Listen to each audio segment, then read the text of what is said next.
Assalamualaikum warahmatullahi wabarakatuh. Hai teman-teman semua, bertemu lagi dengan saya Casmuti dengan NIM 6411419050 dari Rombel 6A Epidemiologi dan Biostatistika, jurusan Ilmu Kesehatan Masyarakat Universitas Negeri Semarang. Di sini saya akan menjelaskan mengenai prosedur identifikasi lalat. Hai teman-teman semua, ayo kita lakukan identifikasi lalat. Ini adalah hasil lalat yang saya temukan pada kertas perekat. Alat dan bahan: siapkan lalat yang sudah ditangkap dan masukkan ke dalam wadah yang tertutup. Kemudian pinset, ballpoint, penggaris, dan kertas untuk langkah kerja. Gunakan masker sebagai alat pelindung diri. Kemudian letakkan kertas untuk alas pada saat identifikasi lalat dilakukan. Ambil lalat menggunakan pinset, kemudian letakkan di atas kertas untuk diamati.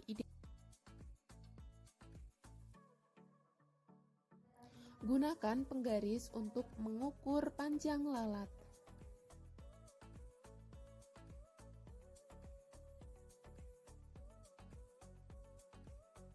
Panjang tubuh lalat sebesar 6 mm dan panjang venasi sayap sebesar 5 mm.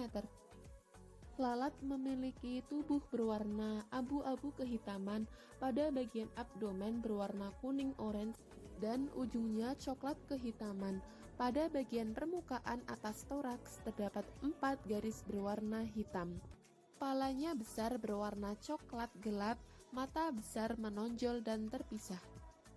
Berdasarkan lalat yang sudah diidentifikasi, lalat yang ditemukan di wilayah Kabupaten Batang, Jawa Tengah merupakan jenis lalat rumah atau Musca domestica.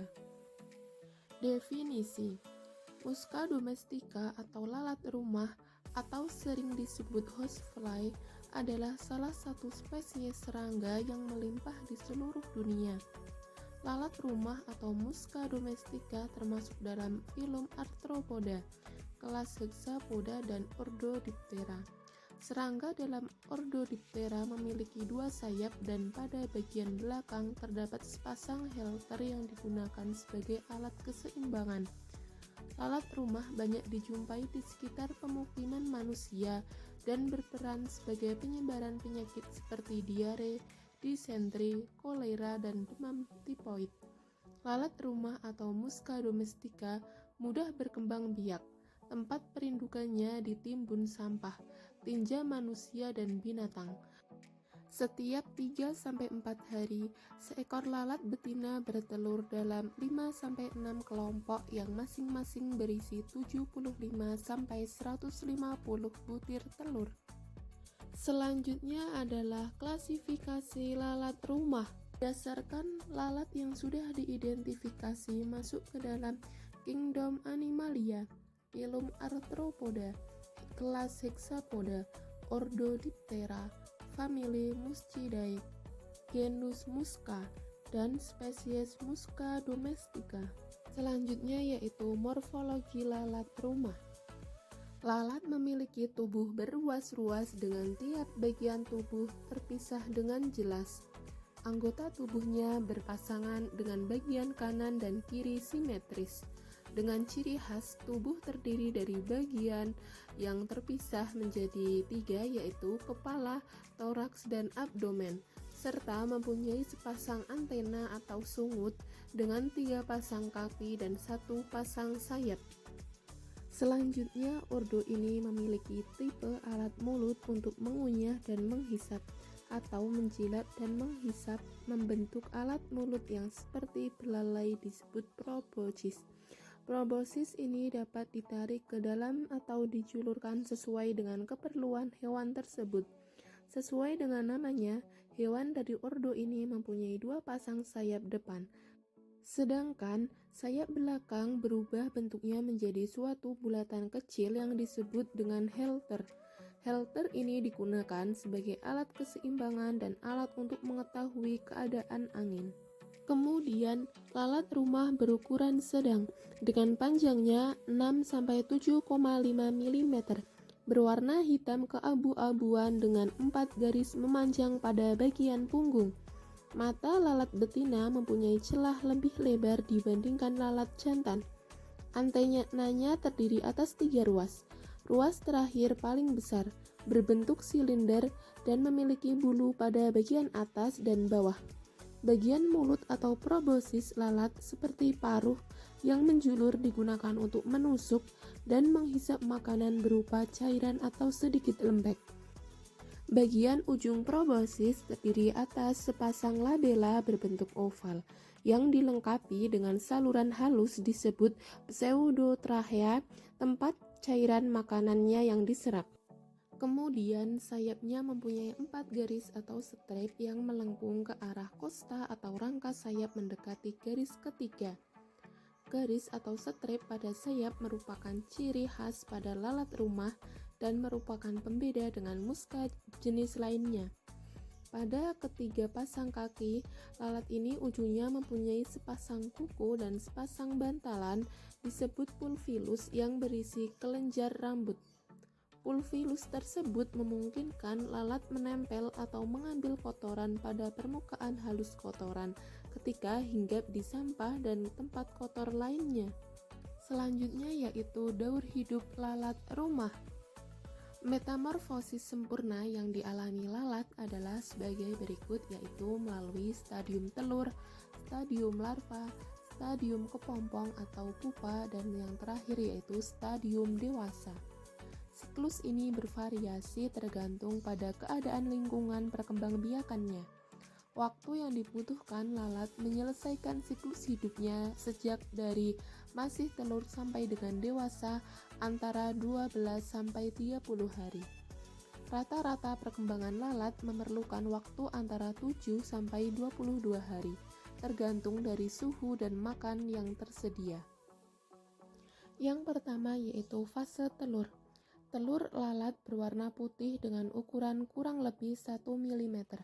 Setiap kali bertelur akan menghasilkan 120-130 butir telur dan menetas dalam waktu 10-12 jam. Pada suhu rendah, telur ini tidak akan menetas di bawah 12-13 derajat Celcius dan akan menetas pada suhu 30 derajat Celcius. Selama lalat hidup, seekor lalat dapat bertelur 5-6 kali. Yang kedua yaitu fase larva. Ukuran larva kurang lebih 1 mm setelah 4-5 hari pada suhu 30 derajat Celcius, melewati 3 fase instar. Larva instar 1 dan 2 berwarna putih, sedangkan larva instar 3 berwarna kekuningan. Larva memiliki sepasang springkel posterior yang jelas dan memakan bakteri dan bahan-bahan dekomposisi. Pada awalnya menyukai suhu dan kelembapan tinggi tetapi menghindari cahaya. Sebelum menjadi pupa, larva berhenti makan dan pindah ke tempat yang lebih kering dan dingin. Larva ini mudah terbunuh pada temperatur 73 derajat Celcius. Yang ketiga yaitu fase pupa. Ketika terjadi pupasi, kulit larva mengkerut dan membentuk puparium seperti peluru dengan mengembangkan kantong berisi darah ke depan kepala. Lama stadium pupa yaitu 2-8 hari atau tergantung dari temperatur setempat. Bentuknya bulat lonjong dengan warna coklat hitam. Stadium ini kurang bergerak bahkan tidak bergerak sama sekali. Panjangnya kurang lebih 5 mm, mempunyai selaput luar disebut posterior springkel yang berguna untuk menentukan jenisnya. Yang keempat yaitu lalat dewasa. Lalat muda awalnya lalat tampak lunak, pucat abu-abu dan tanpa sayap. Sayap lalat akan dikembangkan dan kutikula mengarah serta warnanya gelap setelah lalat istirahat. Lalat muda mencari makan setelah sayapnya mengembang selama waktu 2-24 jam setelah muncul dari pupa. Proses pematangan menjadi lalat dewasa kurang lebih 15 jam dan setelah itu siap untuk mengadakan perkawinan. Seluruh waktu yang diperlukan 7-22 hari, tergantung pada suhu setempat, kelembapan, dan makanan yang tersedia. Umur lalat dewasa dapat mencapai 2-4 minggu. Selanjutnya yaitu bionomik lalat rumah. Yang pertama yaitu tempat bertelur. Lalat secara natural tertarik pada tempat yang mempunyai bau busuk dan berkembang biak pada bahan organik yang membusuk seperti tinja, sampah, karkas, dan bangkai. Sampah-sampah yang tertumpuk di tempat terbuka yang mengandung zat-zat organik merupakan medium pembiakan lalat rumah. Kebiasaan lalat sebelum meletakkan telurnya adalah melakukan orientasi terlebih dahulu dengan mencari media yang cocok untuk bertelur demi kelangsungan hidupnya. Lalat rumah juga membiak di feses manusia karena feses manusia ini mengandung organisme patogen. Selanjutnya yang kedua yaitu jarak terbang. Jarak terbang lalat sangat tergantung pada adanya makanan yang tersedia.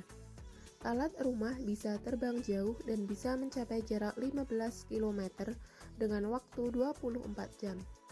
Kebanyakan lalat tetap berada dalam jarak 1,5 km di sekitar tempat pembiakannya, tetapi beberapa bisa sampai jauh 50 km. Lalat dewasa hidup 2-4 minggu pada musim panas dan lebih lama pada musim dingin. Lalat rumah melampaui musim dingin atau overwintering sebagai lalat dewasa dan berkembang biak di tempat-tempat yang relatif terlindung seperti kandang ternak dan gudang-gudang.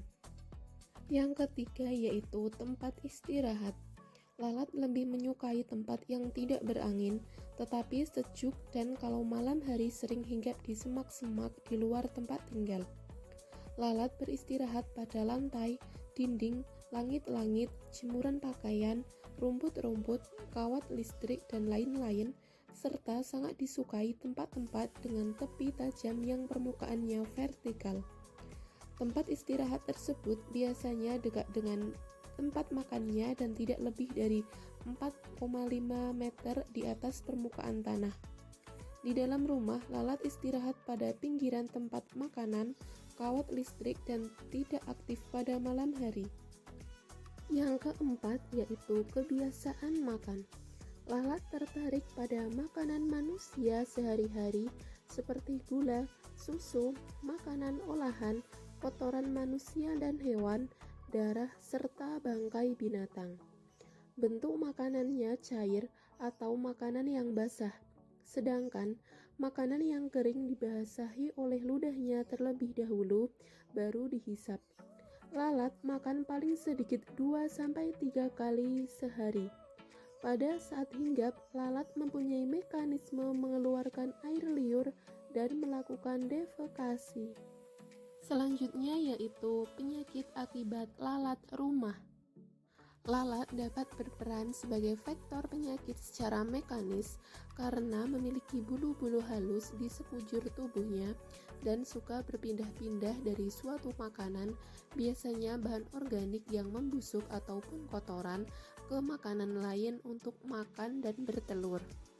Lalat dapat menyebarkan sejumlah penyakit pada manusia melalui beberapa cara, yaitu melalui kaki, bulu-bulu halus, dan bagian mulut, karena mempunyai kebiasaan regurgitasi atau memuntahkan kembali makanan yang telah dimakan.